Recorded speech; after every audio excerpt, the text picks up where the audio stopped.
Hello friends, welcome back to our channel Krish cookery. இன்னைக்கு நாம ரொம்ப ஹெல்தியா கோதுமை மாவுல பிரெட் எப்படி வீட்டிலே ஈஸியா செய்யலான்னு தான் பார்க்க போறோம்.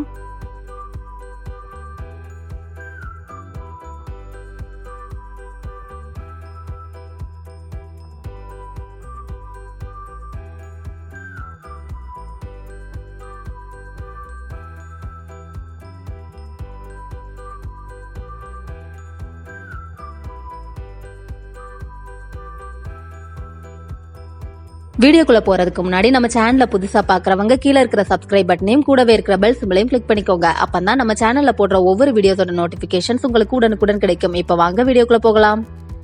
இந்த பிரெட் செய்யறதுக்கு ஃபர்ஸ்ட் ஈஸ்ட் ஆக்டிவேட் செஞ்சிடலாம். முதல்ல ஒரு பவுல் எடுத்துட்டு அதுல நல்லா காய்ச்சி மிதமான சூட்டோடு இருக்கக்கூடிய பால் 1 கப் சேர்த்துக்கலாம். இந்த பாலுக்கு பதிலா மிதமான சூட்டோடு இருக்கக்கூடிய தண்ணி 1 கப் எடுத்துக்கலாம். அப்படி இல்லைன்னா 1/2 கப் பால் 1/2 கப் தண்ணி அந்த அளவுலையும் எடுத்துக்கலாம்.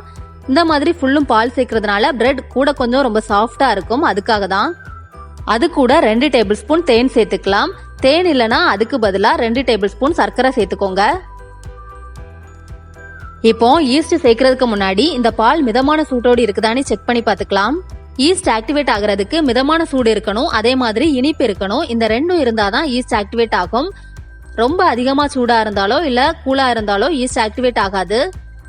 இப்போ இது கரெக்டா மிதமான சூட்டோடு இருக்குது. இதுல 2 டீஸ்பூன் இன்ஸ்டன்ட் ஈஸ்ட் சேர்த்துட்டு கலந்து விட்டுறலாம்.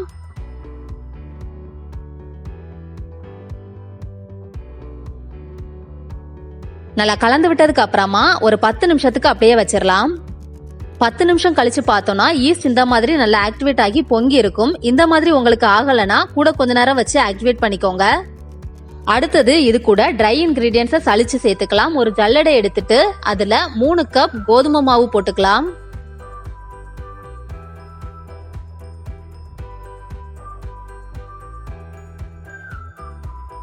ஒரு டீஸ்பூன் உப்பு சேர்த்துட்டு இதை நல்லா சலிச்சுக்கலாம்.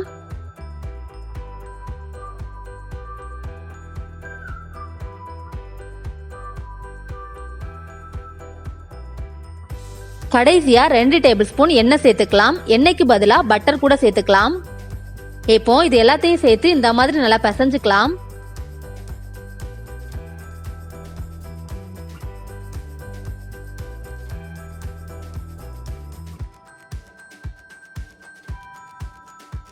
இந்த மாதிரி கொஞ்ச நேரத்துக்கு நல்லா அழுத்தம் கொடுத்து பிசைஞ்சுக்கணும்.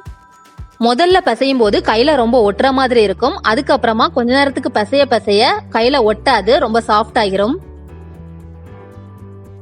நல்லா பிசைஞ்சதுக்கு அப்புறமா இந்த மாவு காயாம இருக்கிறதுக்காக இதுல மேல கொஞ்சமா எண்ணெய் தடவிக்கலாம். இப்ப இதை க்ளோஸ் பண்ணிட்டு ஒரு 2 மணி நேரத்துக்கு அதை அப்படியே வச்சிடலாம். 2 மணி நேரம் கழிச்சு ஓபன் பண்ணி பார்த்தோம்னா இது இந்த மாதிரி நல்லா டபுள் ஆகி இருக்கும். இப்போ இத மறுபடியும் கொஞ்ச நேரத்துக்கு நல்லா பிசைஞ்சுக்கலாம்.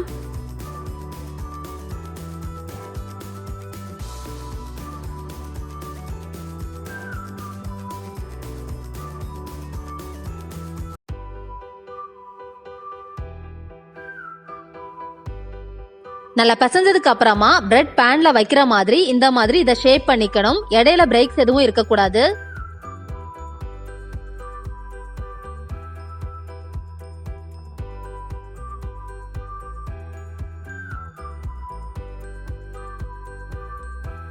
இப்போ பிரெட் பேன்ல ஃபுல்லும் சுத்திலும் எண்ணெய் தடவிக்கலாம்.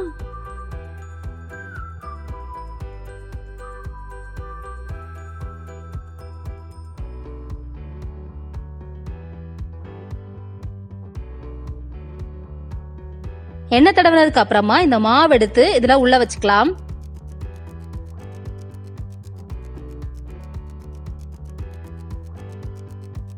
இப்போ இத ஒரு 30 நிமிஷத்துக்கு அப்படியே வச்சிடலாம். 30 நிமிஷம் கழிச்சு பார்த்தோம்னா இந்த மாதிரி நல்லா டபுள் ஆகி இருக்கும். அதுக்கு மேல கொஞ்சமா பால் தடவிக்கலாம்.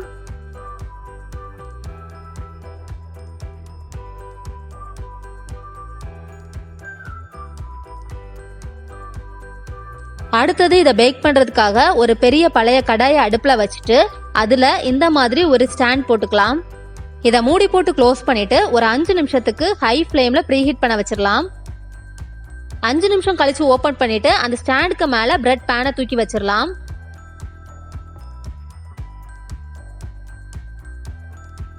இப்போ இதை மூடி போட்டு க்ளோஸ் பண்ணிட்டு ஒரு 40 நிமிஷம் அப்படியே மீடியம் ஃப்ளேம்ல வேகட்டும்.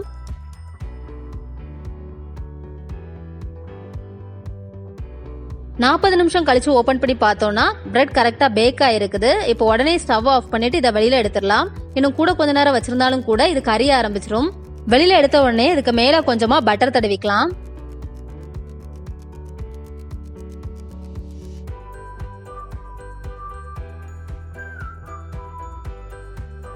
இப்போ ஒரு கத்தி வச்சு இதோட ஓரங்களை இந்த மாதிரி எடுத்து விட்டுட்டு பிரெட்டை வெளியில எடுத்துடலாம்.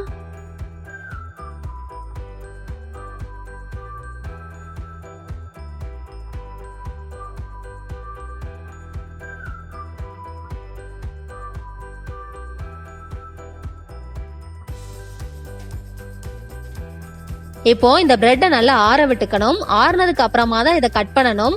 இப்போ இந்த பிரெட் நல்லா ஆறிடுச்சு. இதை கட் பண்ணி பாத்திரலாம்.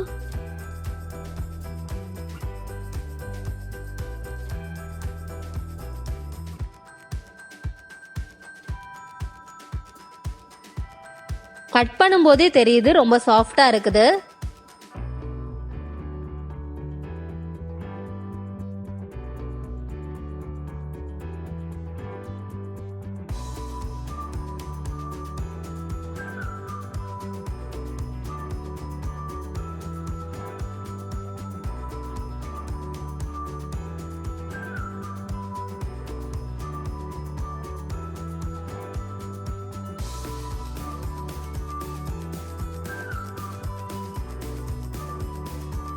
இப்ப பாருங்க எவ்வளவு சாஃப்டா இருக்குதுன்னு. உள்ளேயும் எல்லா பக்கமும் கரெக்டா பேக் ஆயிருக்குது.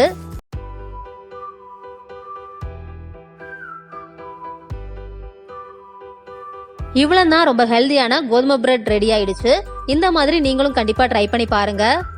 கடையில நாம கோதுமை பிரெட்னு வாங்கக்கூடியதுல கண்டிப்பா பாதி அளவு மைதா மாவு சேர்த்திருப்பாங்க. ஆனா ஃபுல்லும் கோதுமை மாவு யூஸ் பண்ணி வீட்லயே ரொம்ப ஹெல்தியா நாமளே செஞ்சிடலாம். இந்த வீடியோ உங்களுக்கு பிடிச்சிருந்தா லைக் பண்ணுங்க, உங்க ஃப்ரெண்ட்ஸ் கூட ஷேர் பண்ணுங்க, கமெண்ட் பண்ணுங்க. வேறொரு சூப்பரான ரெசிபியோட உங்களை மீட் பண்றேன். அது வரைக்கும் பாய்.